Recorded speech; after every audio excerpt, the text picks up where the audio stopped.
man responsable Pastef nag laa mere ci situation bi. mereew ma sax ñu bëri ñuy wax xale bu jigéen mereew ma ko. mais responsable Pastef yi mer naa leen loolu. effectivement ndax mënoo am un leader bi nga xam ne qui est présidentiable. bi nga xam ne 2024 bii mën na fi nekk président. mën na dem jëndi boutique sax mënuñ koo bàyyi mu dem jëndi. parce que moomatul boppam. su bëggee am intimité sax mënul am intimité. effectivement ma ne ndox yu muy naan sax dañ ko war a gëstu. effectivement ndax nit yi mënuñ posone doomu aadama yi. mën la posone rey la nga dee. pourtant nee nañ Wade loolu la ko conseillé woon. te conseil bu am solo la ko wax. man Wade xam naa ay attaché yi nga xam ne ñu ko jege woon. ñi nga xam ne am na si yoo xam ne jàngal nañ ma. ñi nga xam ne demoon na jamono bi xam ne doon prévoir Wade amoon na benn complot bi ngay tëraloon pour rey ko. Wade il a échappé à une mort fii au Sénégal. mais ñooñu jamono boobu même bu ñuy wàcc aéroport bi leen joxee ndox bu bees taax buñ dajjegul dañ ko doon bës pour xool ndax du am ndox ba ndax jëluñu seringue piqûre si parce que suñu jëlee seringue dañu ubbi affaire bi effectivement mu si def seringue jam benn part ci kaw nga xam ne ndox bi du tuuru seringue bi sew la def ci poison bi nga xam ne da nga koy naan dee wallaahi maanaam am na fi ngay toll yow moomatoo sa bopp maanaam Ousmane Sonko moomul boppam effectivement Ousmane Sonko ay téléphone am dañ ko war a lijjanti ay déplacement am dañ ko war a lijjanti effectivement Ousmane Sonko amatul doo daan dafay entraîner di daw moom kese seul effectivement loolu su amee ñaari mbir lay tettale soit ñoom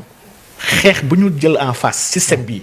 kon ñoom xamuñu bu baax système bu ñuy xeexal kon dëgg la de wala boog Ousmane Sonko si boobu moom xamul ban poids la am actuellement kon il jauge pas réellement lan mooy poids am ndax su xamoon dëgg-dëgg poids bu mu am xam système bu mu jaamar loolu wax dëgg yàlla am na beaucoup de choses yoo xam ne qu'il va pas se permettre dëgg la na defal protocole kilifa yi loolu wax naan booy ragalal ku ragal yàlla ndax ku ragal yàlla ñaanam dafa am ijaaba su ñaanee rek yàlla daf koy def kooku jar naa ragal gars yi nag waaye ki gën a jar ragal mooy ki nga xam ne ragalul yàlla dëgg la ndax kooku jombul dara mën na def lu ne kooku rey ak lépp mën na ko def dëgg la te Sonko a en face de lui des gens yi xam ne ragaluñu yàlla nguur gi ñu am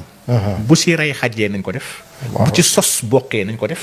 bu ci sàcc defee nañ ko def ndax intérêt bu réy ñu am te bëgguñu kenn yàqal leen ko donc Sonko doit faire très attention donc parti bu structuré la ñu am ñoom muy Pastef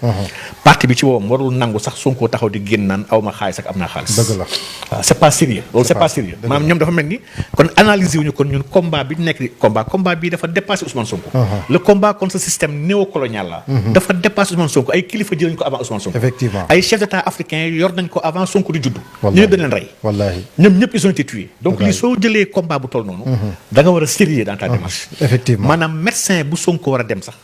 ñoom dañoo am seen médecin bopp bu Sonko war a utiliser Sonko warul dem ci ay médecin effectivement Sonko warul dem ci ay dentiste ndax lu ne xaj na si lu ne xaj na Sonko wartul dem dans les mel ni comme nit simple c'est que loolu moom maa leen def alerte ñoom dañu xalaat bu baax a baax fi ñuy taxaw ndax lutte bii dafa sérieux trop